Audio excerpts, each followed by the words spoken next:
Over the next 3 minutes, we're going to talk about mainly our next storm system ready to roll on in. Before we get to what's coming our way, though, let's break down how our Sunday went. We had plenty of cloud cover, no doubt about that. It was dry, though, so at least we were able to keep things quiet to wrap up this weekend from Indigo Sky just outside of Seneca, Missouri.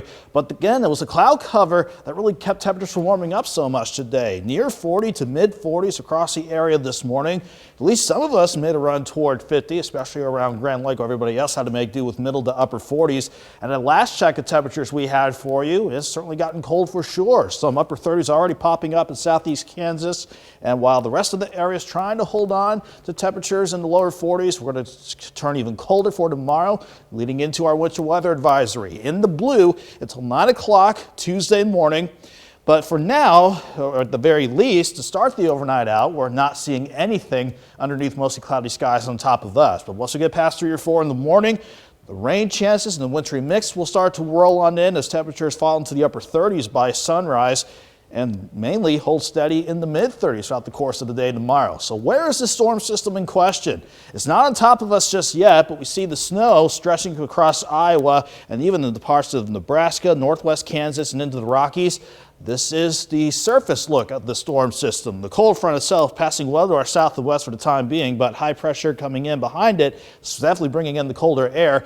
The upper low over Utah, that's the main part of the system in question. That's finally going to start kicking out and head toward the east, but very slowly to do so over the course of the start of this week. So that means we're going to have to deal with the system for at least a few days around here. We start quiet during the overnight, but once we get past 3 or 4 in the morning, as temperatures continue to slowly drop off, some scattered showers might develop across the Kansas-Oklahoma line. But then here comes that good influx of moisture, resulting in rain for most of us to start the morning drive. But once you hop north and west of Chanute and Fort Scott, for example, that's where the colder air want to switch things over to a mix of rain, sleet, and snow. And that's where the winter mix is going to stay throughout the course of the day. Mainly our northwestern counties, while everybody else is going to be cold, but with the way temperatures looks like mainly rain, especially around Joplin. But 39 in the morning, and we'll hold in the mid-30s all day with a northeast breeze of 5 to 15.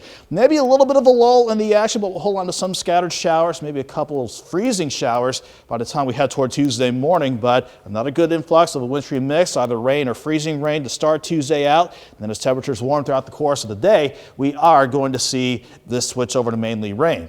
As far as snow amounts go, not looking at too much. The main influx of snow is going to stay mainly in our far northwestern counties, where can't rule out 1 to 2 inches and maybe a dusting to an inch around Nevada, Pittsburgh, and Independence.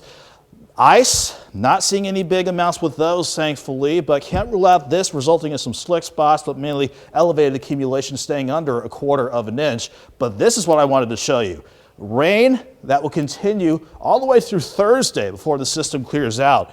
This is what we really need, a chance to pick up on 2 to 4 inches of rain that we desperately need. So we'll definitely take that as a sign of good news with this storm system, Kate. But as far as temperatures go, not so good. 35 during the day tomorrow, 38 Tuesday, back into the 50s by midweek, and we dry out and turn mild again as we hit Halloween Saturday and roll back the cclocks on Sunday. Oh, wow. Well, it's definitely going to be a cold week. I'll be sure to bundle up. Yeah, and I'll keep the rain gear handy too. All right. Thanks, Nick. Be the first